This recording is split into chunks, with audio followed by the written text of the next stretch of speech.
This is macOS Ken. Mixing rumor and realities, news around Apple Watch, and more trophies for Ted Lasso. It's Monday, the 8th of March, 2021. I'm Ken Ray, and this is news from macOS Ken, brought to you by yours truly and sponsored by Headspace. Meditation made simple. Get a free 1-month trial at headspace.com/macOSken. This show is also supported by people like you, patrons through Patreon. Find out more and add your support at patreon.com/macOSken. I have a strange relationship with Apple rumors. Some are not worth talking about, some are too big to ignore, and some I simply love. While I know I love today's rumor, I think it's too big to ignore as well. Mac Rumors says TF International analyst Ming-Chi hit with news of realities augmented and virtual tied to Apple over the weekend. Some stuff's coming relatively soon in his estimation, while some of it's stuff our kids or grandkids might be excited about. Actually, they probably won't. Youth is wasted on the wrong people. Jaded. Anyway, here is what part of his note says. We predict that Apple's MR, that's mixed reality, AR, that's augmented reality product roadmap includes 3 phases: helmet type by 2022, glasses type by 2025, and contact lens type by 2030 to 2040. We foresee that the helmet product will provide AR and VR experiences, while glasses and contact lens types of products are more likely to focus on AR applications. Due to complex design, the piece says, Quo thinks Apple's mixed reality headset will go for about $1,000 in the States. The piece points out that puts it in line with a high-end iPhone. Did he have more to say? Indeed he did. But did I mention my strange relationship with Apple rumors? I'm not your dad. I'm not saying you've heard enough about this for today. I will say I've talked enough about it for today. Don't worry. I'll be keeping my eyes peeled. Virtually. And augmentedly. 2020 was another banner year for Apple Watch. At least that's the word from Counterpoint Research. The piece from Cult of Mac has the market tracker saying that shipments of Apple Watch were up 19% last year versus 2019. Not bad considering #these times in which we live. Also not bad considering the competition. Well, other companies playing in the wearables market anyway. According to the report, Apple was first in terms of numbers, shipping 33.9 million units. Huawei was second in terms of numbers and first in terms of growth. It's believed to have shipped 11.1 million units. That's less than a third of what Apple shipped, though it did represent year-on-year growth of 26%. Samsung took the bronze, with shipments of 9.1 million units, according to Counterpoint. For its part, the Cult points out what an interesting thing Apple Watch is. For the last several years, Apple introduces a premium product, iPhone, iPad, and AirPods as examples, only to have them outsold by less expensive competitors in succeeding years. With this wearable, though, Apple Watch keeps crushing it. The piece goes on to point out that at least part of the growth was probably tied to the lower-cost Apple Watch SE. Counterpoint expects high-end smartwatch makers like Samsung to follow the Apple Watch SE example, growing the category's mass appeal. If you're an Apple Watch public beta tester, there's something out there for you. Mac Rumors says the third beta of watchOS 7.4 is no longer for developers only. watchOS 7.4 is the one that should let mask-wearing users unlock their iPhone using Face ID. Of course, Face ID won't really work while wearing a mask. Rather, this is a combination of iOS 14.5 seeing that you're trying to use Face ID, then sensing your unlocked Apple Watch and letting you partway into your phone. A piece from Mac Rumors last week explained that with the watch mask combo, the Apple Watch cannot be used to authenticate Apple Pay or App Store purchases, nor can it be used to unlock apps that require a Face ID scan. In these situations, the mask will need to be removed, or a passcode or password will need to be used instead. Also, tempting as trying out the new feature is, and believe me, I know it is, Apple doesn't recommend running betas on mission-critical devices. That said, if you've got a spare Apple Watch or just want to live on the edge, you can find out more about Apple's public beta program at beta.apple.com. If you're an Apple Watch user, don't forget to carve out at least 20 minutes for today's activity challenge. Today is International Women's Day. To call attention to it, Apple Insider reminds Apple Watch wearers about the Apple Watch International Women's Day Challenge.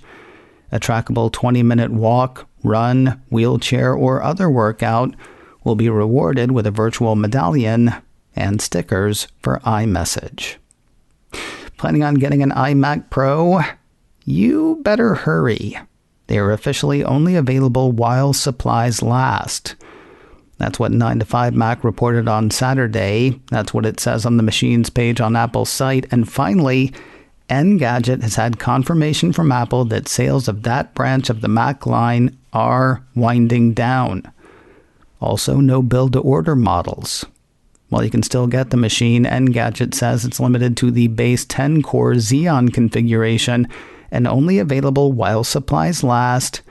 You'll have to be patient, too, as orders are taking 3 to 4 weeks, as the Engadget article was written. Apple suggested to Engadget that most people who want a custom iMac Pro would probably be happy with a spec'd-out 2020 iMac. People who need more than that offer should consider a Mac Pro, according to the piece. More news in a moment, but first a word from Headspace. Meditation made simple. You may think you know what meditation is. Close your eyes, sit quietly, deep breaths. It is that, if that's what you want. But there's a lot more. Like Headspace has music to help you focus, video and audio workouts that focus on intention and motivation, wind-down meditations, and even sleepcasts to help you get a good night's rest.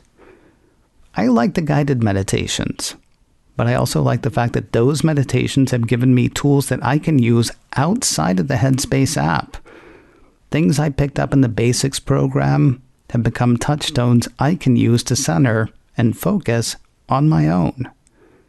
Whatever you're looking for, the Headspace approach can reduce stress, improve sleep, boost focus, and increase your overall sense of well-being. Whether you're looking for a 3-minute SOS meditation or a daily meditation practice, it's as close as your phone. You deserve to feel happier, and Headspace is meditation made simple. Go to headspace.com/macOSKen. That's headspace.com/macOSKen for a free 1-month trial with access to Headspace's full library of meditations for every situation. This is the best deal offered right now. Head to headspace.com/macOSKen today. We'll spend the rest of the day making and watching video. For the creatives, Apple has updated most, if not all, of its video creation titles. iMore says the Cupertino company has updated iMovie to version 10.2.3, Final Cut Pro to version 10.5.2, Compressor to version 4.5.2, and Motion to version 5.5.1. It's weird, right? Not one of them's version 14. Anything. iMovie is free, so of course its update is free. The rest cost money, though the updates are free for existing users. Ray Liotta is going for a swim in Cupertino's stream. Deadline says he's joined the cast of the Apple TV Plus limited series In with the Devil, along with Taron Egerton and Paul Walter Hauser. based on the 2010 novel In with the Devil, a fallen hero, a serial killer, and a dangerous bargain for redemption. The work is described as a story of cops, prosecutors, and prisoners in Chicago. It's also an examination of redemption and absolution. No word on when the 6-episode series will premiere. The Apple TV Plus docuseries Dear is getting a second season. iDownloadBlog describes it simply as an unscripted show retelling stories of groundbreaking individuals. The first season included such big names as Oprah Winfrey, Spike Lee, and Lin-Manuel Miranda. Personalities in the mix for Season 2 include Sandra Oh, Viola Davis, and Kareem Abdul-Jabbar. Now, big as many of the subjects are, perhaps the biggest name tied to Season 2 is R.J. Cutler. Cutler returns to helm and produce the second season. That's hot on the heels of his latest release, Billie Eilish, The World's a Little Blurry, which performed phenomenally a couple of weeks ago for Apple TV+.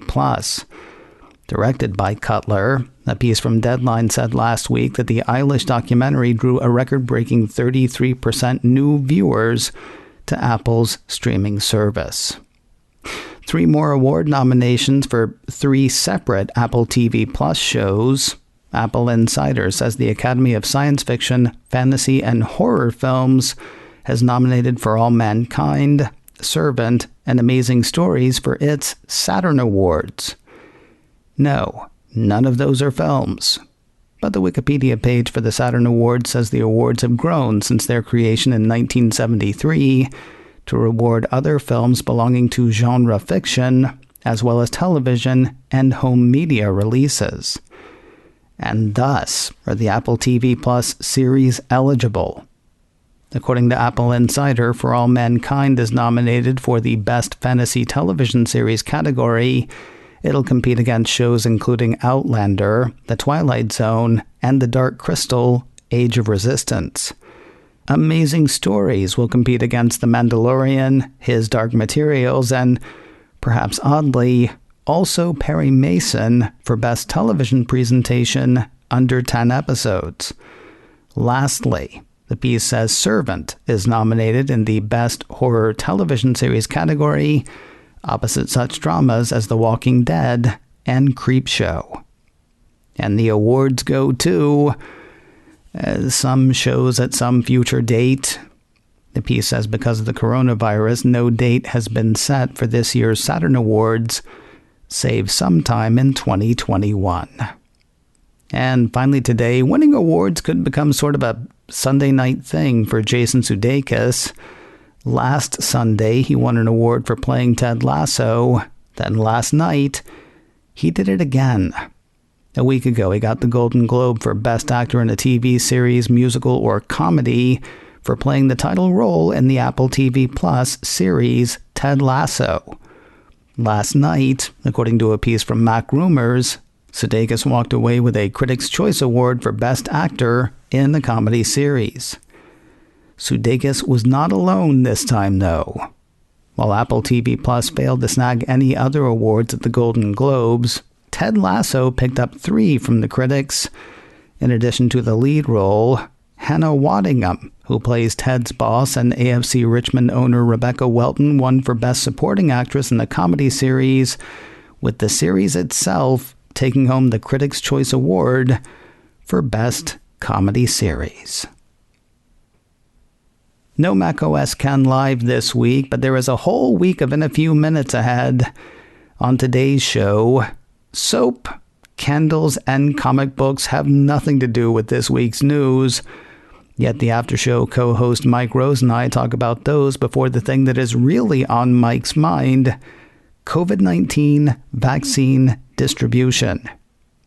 It's news to Mike in a few minutes. Look for that show and subscribe wherever you get podcasts. macOS Ken, brought to you by me and sponsored by Headspace. Meditation made simple. Get a free 1-month trial at headspace.com/macOSKen. This show is also supported by people like you, patrons through Patreon.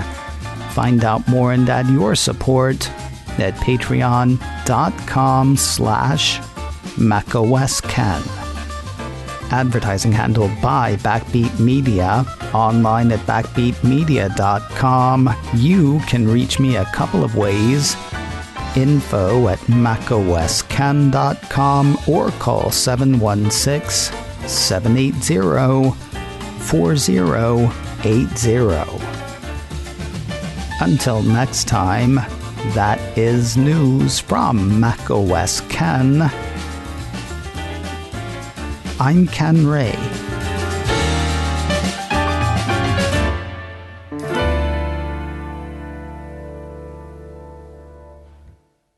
Ciao.